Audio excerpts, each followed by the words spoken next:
兄弟们，又到了熬夜看恐怖影片的时候了。今天还是美恐系列家庭晚餐。故事发生在我们的女主小胖身上，她呢来这个舅妈家，打算住几天，带着目的来的。具体是啥呢？看到后边就知道了。这个舅妈呢是个营养配餐师，由于某些原因，舅舅呢跟她离婚了。现在舅妈就给这个小胖安排好了住的地方，和表弟小帅住一块。小胖跟舅妈说呢，自己想多住些日子，但舅妈跟他说呢，行，但是你得在感恩节前离开。我们这一家子聚会，你在这显得有点格格不入了。毕竟呢，你舅舅也不在这儿了。等到了晚上吃饭的时候，舅妈跟她老公大壮俩人不吃饭，说是什么感恩节前的斋日。饭后，小胖对着镜子照了起来，他好像对自己的身材不是很满意。路过的小帅都调侃了他几句。过了一天，小胖一早起来就开始跑步了。这家伙途中在前面的空地上看到了个柴火堆，柴火堆里面有一个书包，这书包里面装的是一些生活用品啥的，还有个士力架。等回到家的时候，看到了大壮搁那锻炼呢，问他家不远处空地上的那个柴火堆是干嘛的。大壮说是为了感恩节篝火活动而准备的。小胖也没有多想，直接回了房间。这一回房间啊，就看见舅妈在那收拾东西呢。这不要紧呢，主要是他动了小胖的东西，在他包里面看到了自己出版的书籍，推断出了他来的目的了，就开门见山的问他说，你是想让舅妈帮你减肥是吗？小胖呢也是直接承认了，但是舅妈说临近感恩节了，比较忙，只能帮你指明方向。小胖一看这好啊，我还没说呢，你就直接拒绝了。这时候舅妈呢急匆匆的下了楼，小胖也跟了过去。只见舅妈跟大壮着急忙慌的样子，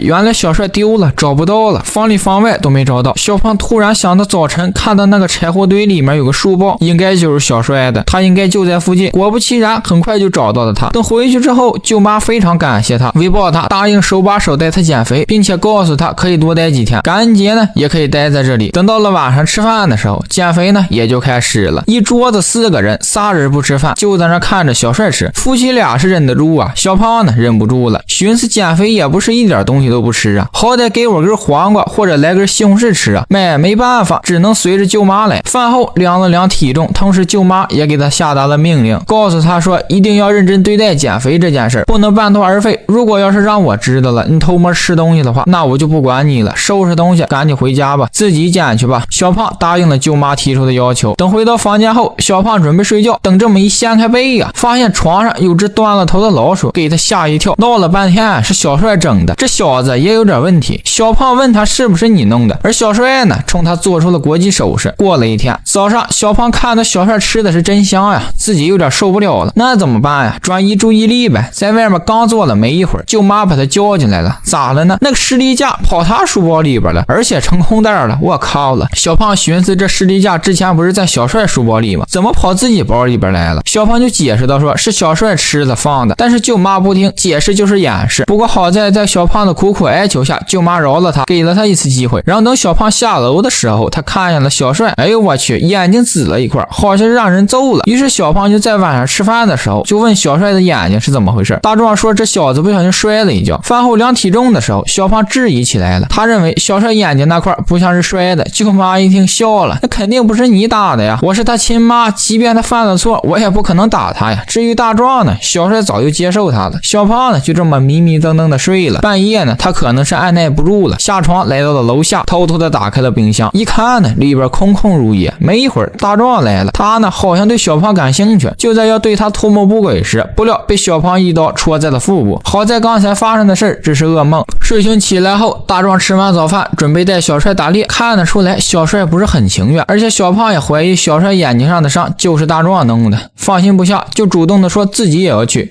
结果这么一去呢，并未发现异常，只不过是小帅打完兔子后不敢亲手了结他，大壮觉得他太怂了，还不如一个女孩子。回去之后，小胖跟着大壮将兔子简单的处理一下。等回到房间后，小胖问小帅是不是不喜欢大壮，没接受他是吗？小帅回答道说我最讨厌的人还是我妈妈。小帅认为自己的妈妈是个神经病，说当初舅舅就是被他逼走的，而且他妈妈还不让他交朋友，只要在学校有朋友就立马转学。小胖觉得小帅在扯淡，舅妈对自己都这么好了，更别说亲儿子了。但是反过来亲儿子这么说自己亲妈，这么一听呀，多少心里有点余悸。于是在晚上测体重的时候，小胖把小帅对他说的话一一的告诉了舅妈。舅妈这么一听啊，哭开了，这小子有点人格障碍，还有点妄想症，我带他看了数不清的医生，转了无数个学校。反正这个舅妈呢就说自己非常不容易，也尽力了。到现在呢，儿子的病情越来越糟糕了。小胖只好安慰安慰舅妈。很快又过了一天，小胖看到菜板上的大列巴已经要蠢蠢欲动了，因为自己饿的已经是前胸贴后背，但是再饿呢也不能吃，不能让舅妈失望。就在这时候，舅妈呢从外边路过，小胖走到了窗户边，看到舅妈好像在买什么东西呢。等舅妈走后，小胖好奇的过去看了看，这不看不知道，一看吓一跳啊，是一个包，打开一看呢，是一个娃娃，底下还有小帅的照片。相信看过民俗之类的恐怖片的兄弟们都知道这个娃娃是干什么用的。完事小胖回到了屋里，就给自己妈妈打起了电话，他呢想要回家，不过刚说到一半，舅妈来了，急忙关掉了电话。舅妈问他跟谁打电话呢，小胖说没事，跟我妈妈打呢，说我在这过得很好，不用担心我。这块呢好像是过了一会儿，小胖呢下了楼，告诉舅妈说自己手机找不到了。舅妈表示我哪知道呀，你不刚才还打电话呢吗？反正这个小胖呢是翻来覆去的也没找到，随后在一个柜里面找了一本书，这书呢一看就不是什么正经书。时间来到晚上，小胖跟他说，小帅呀，你是不是还计划着怎么逃跑呢？小帅说对呀，他们关得太严密了，根本跑不了。但小胖告诉他说没事，看我操作。吃完饭的时候出现了点小插曲，舅妈刚烤出的兔肉香喷喷的，给好些日子没吃饭的小胖馋得不行了，想吃，舅妈肯定不让你吃啊。完事小帅就把自己那盘肉递给了小胖，舅妈跟大壮呢生气了，让小帅收回去，小帅不收，舅妈反手给了他个大嘴巴子。事后呢给小胖饿的呀吃起了牙膏。准备睡觉的时候，他趁舅妈去房间里看小帅的功夫偷到了大门的钥匙。等舅妈走后，他告诉小帅说，看